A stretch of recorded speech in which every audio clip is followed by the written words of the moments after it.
Good morning, everyone. So we will gonna tackle now the OOPU, which we call object-oriented database. So, what is an object-oriented database? This an object database or ODB is a type of data management system that aligns with the principle of object-oriented programming. So, mura siya isa ka data na contains a lot of information, and in an OODB, data is organized and stored in an object which acts as a container for the data and the methods are operate on that data. So makita natin example niya later on. So let's now proceed. So what are objects? Objects are in programming are like smart containers that holds data as well as like the action that are performed on that data. So mura na siya isa ka ano no, like mura na siya isa ka tao, kasi example na isa ka tao, which is kanina tao na contain siya og pangalan, edad, ug unsa pa, something like yan. And the data. This is an stored information. For example, a customer data object will include details like customer name, address, phone, number, and email. So, mo know like if ever like kani siya ang tayo itong example isang sa katao. So, ang kanina tao nag-contain siya o kanang name niya, which is na siya name, yung address, phone, number. So, mo na siyang isa ka example sa murag data. So, sa framework is a pre-made structure of classes and objects that provides a foundation for building application. It gives reusable code, standards, organization, and handles common tasks. So kaning framework na is daghan ni siya mga daghan ni siya principles which is nato is matakil siya next kuno with which is the framework of OOP data.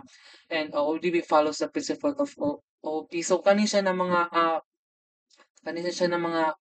ah, example sa frameworks that kasi klase highlight ni siya mga like definition og tumong like kung sa ang purpose niya gud sa isa ka kanang mag-perform ta og kanang code kumbaga ni ana. So objects are real world entities stored as data. So mao ni siya ang like are like smart containers no, they are the kanang mura gina-store niya ang isa ka data which is mao to ganin na tong mga address, age, something like ana, and classes templates that define objects. So mura gina-define niya ang isa ka object kung unsa ang like ah puntahay kaning kuan no, sa tawag kaning manay murag blueprint good in tells niya ang data which is ang attributes kana and ang action sa method will have kung unsa ang kanang mabuhat sa isa ka method mo na siya sa classes. So attributes are data inside an object. So kanang unsa tong na-stored sa isa ka data kanang which is katong sa object nato na ma-perform or katong example good like kung sa tao kung sa tuwang dito na data and the methods behavior or function of an object which is katong kung sa tuwang sulod sa data kung sa tuwang sulod sa tang example lang na tao kung sa tuwang sa naa sa tao like the address mao na siya and the inheritance objects can inherit features from the other object so maka-inherit siya sa other object and siguro na-perform man pa na to sa sa way previous nato mm. Encapsulation data plus behavior are combined. So murag i-convert niya like i-combine niya ang data o ang behavior if we use encapsulation. So kumbaga mura na siya kanang it's keeping the data methods together inside one object. So ay murag gina kung paano siya ba murag gina isa ni siya sa isa ka object para ma-protect ang data from being changed good like kanang maglahi-lahi nga na and the polymorphism multiple forms of behavior. So example ani is that kanang displaying info and may show different details for many students or teachers. Yan a good like murag magdepend siya sa isa ka object. Next is data logs in OODB. Data logs store object states and their changes over time acts like history log or audit trail for objects. So ang health check is that kanang like object creation is ani siya the update to object attributes relation of objects. So data logs mo ni siya ang example. In ODB data inside object is stored as logs or structured data that describes state of object. Data logs capture details of objects properties making it easy store related to it. These logs are stored as part of the object rather than in rows and columns. So kumbaga mao ni siya ang atong data logs no. Mao ni siya ang atong object nya mao ni siya ang kanang murag sulod sa object which is the name, age and the program. So next is nested relationship. Um Nested relationship is that object can contain other objects forming nested structure.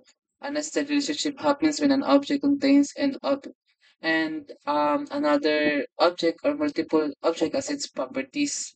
So why it matters allows complex modeling of real-world entities. Queries can directly access nested objects without complex joins. So nested, one example, nested relationship ODP supports nested meaning one can contain another object. So, kumbaga mo ni siya ang kaning object no. So, makakontain na po ni siya another object which is kaning address. Di ba na naman tayo object which is kaning si students. Then sa sulod sa students is natay name. Then again, if we use nested relationship, makagamit na po tag another objects which is the address. Pipinito siya mahimo siya sa address niya. Sa sulod sa address is that ang city and the street. So this is another example. So moto ang kung ano nested relationship which is ato ang atong ang object nato diri is ang employee. Kunya ang sulod sa employee is ang name, position and name, position. And again, if we use nested relationship, makagamit na pud tag another um object na po which is si contact. Kunya sa sulod sa contact is natay email. Kunya another na po one na po object si phone. Kunya kani siya muna siya na siya mobile and landline. So the explanation of this is that employee is the main object which is kani atong main and the contact is nested. So, kumbaga murag kanang kuan lang siya kanang murag siya kanang ano good connect pero ang murag ang root jud ani is si employee. Kani siya murag kani siya is kanang mga kuan ay good kay murag kani ang punuan kumbaga punuan si employee unya ang kanang mga root is ang kaning contact o ang phone o ganing department. So the department is another nested object of the employee. So kumbaga, um, so if we talk about data logs is that sa data logs no is that isa lang kabuok sa data logs which is katong object and sa object is nanalito of information which is like kanang murag ano lang, kanang isa lang kambok yang magamit na object which is lahi ra siya sa difference sa isa sa nested relationship because sa nested is that pakagamit ng another object pero siyempre nagpabilig yapon tong kanang kumbaga kaning employee nagpabilig yapon siya na siya ang punuan pero naa siya kanang murag mga root which is magamit yapon another object pero maka-contain yapon siya data and that's all.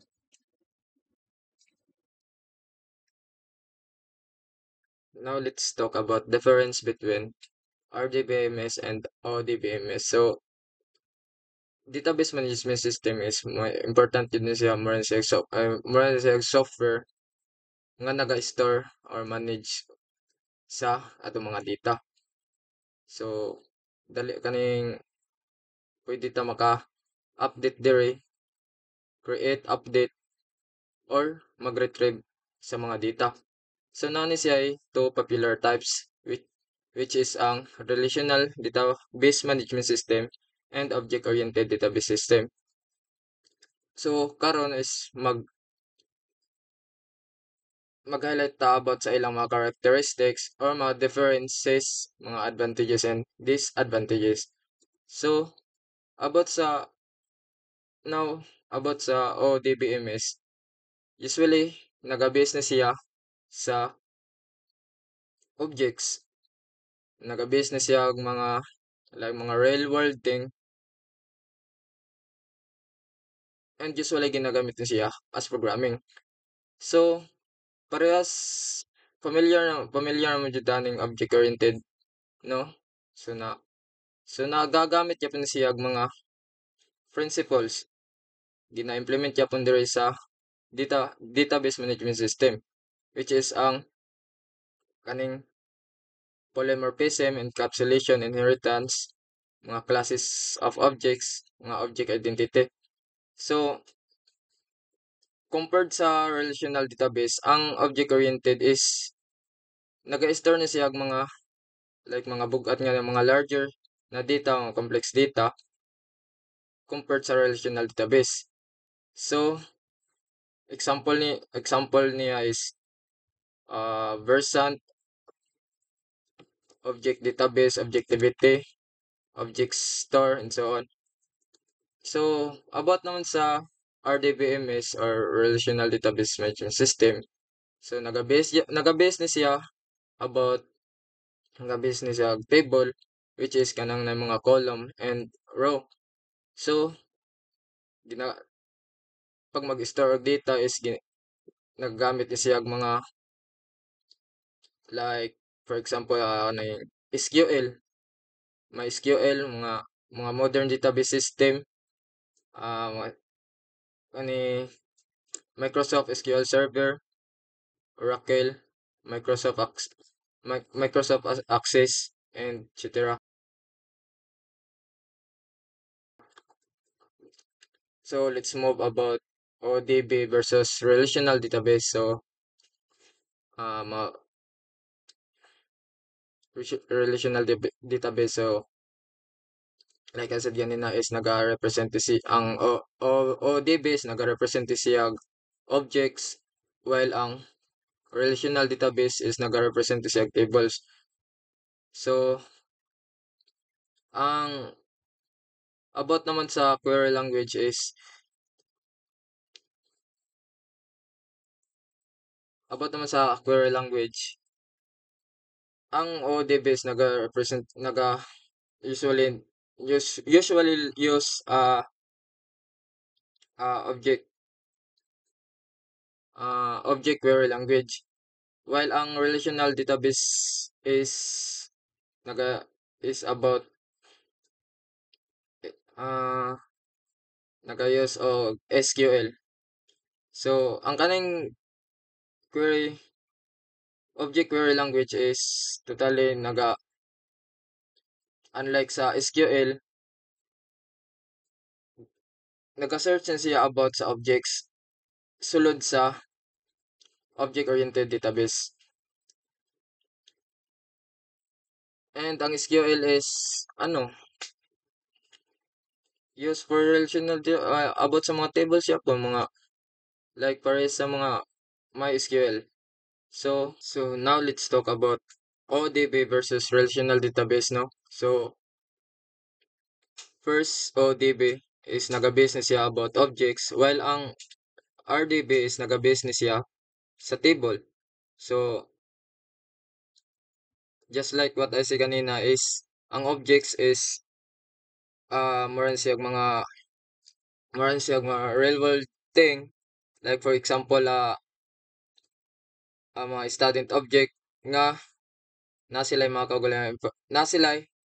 kaugalingong information or data ay the information and action, while ang kaning RDB at about naga-business sa table like mga Excel sheets nga nay mga rows and columns. So now about sa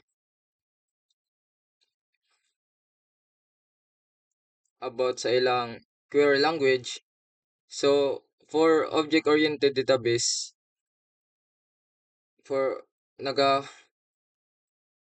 naga-use na siya about QQL which is a object query language, and ang RDB naga-uses na siya mga like SQL nga which is commonly nato ginagamit nga language as of now.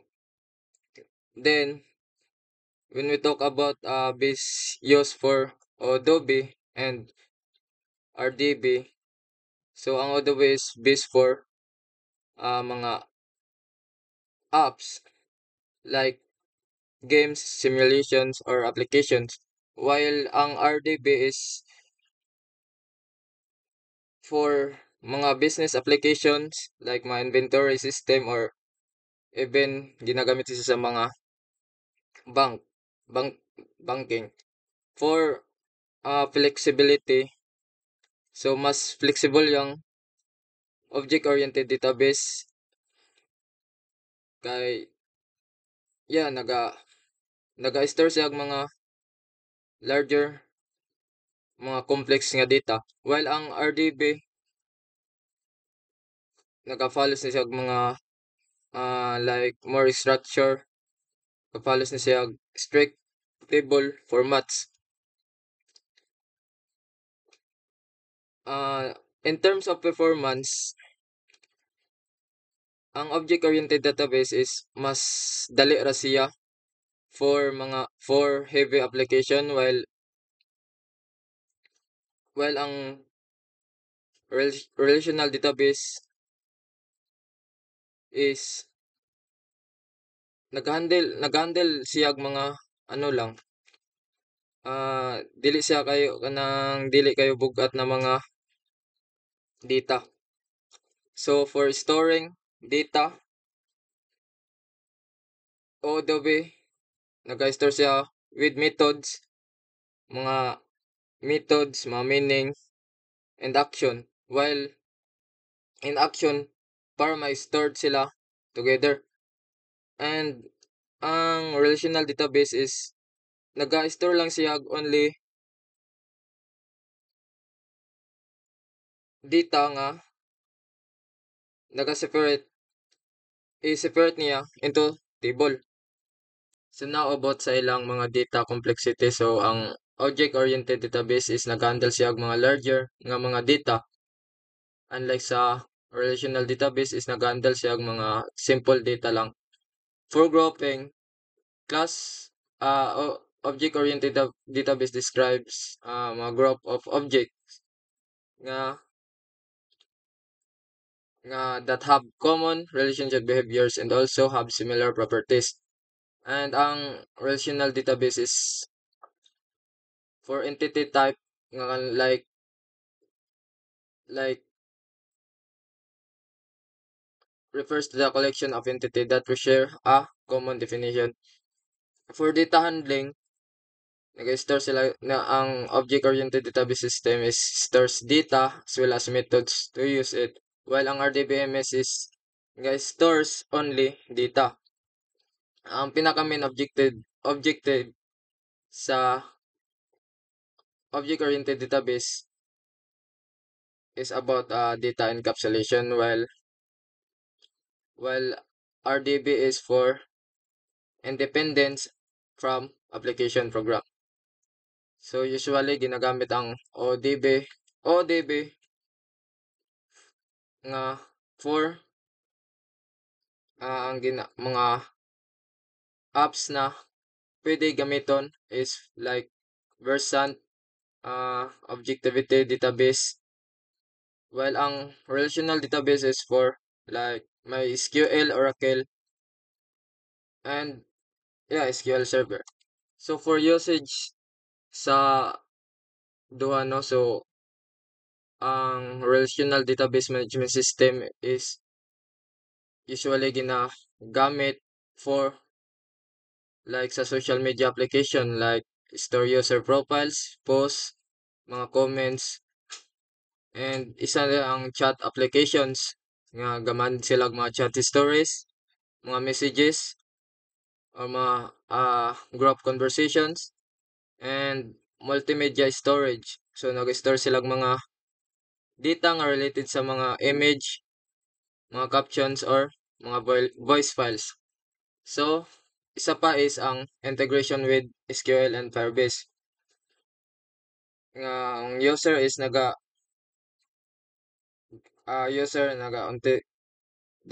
authentication and data storage and real life applications. While ang object-oriented database management system is ginagamit siya usually sa mga engineering applications like sa mag-handle og mga unstructured data. For example, 3D models and also na pa geographic information system. Naga-store sila og mga spatial data which is maps or coordinates. So, other thing pa sa ODBM is about mga application nga usually ginagamit for all DBMS is Mongo database like for NoSQL document database, Apache Cassandra for distributed data storage, and Object database for Java-based object-oriented database management system. And that's all for today.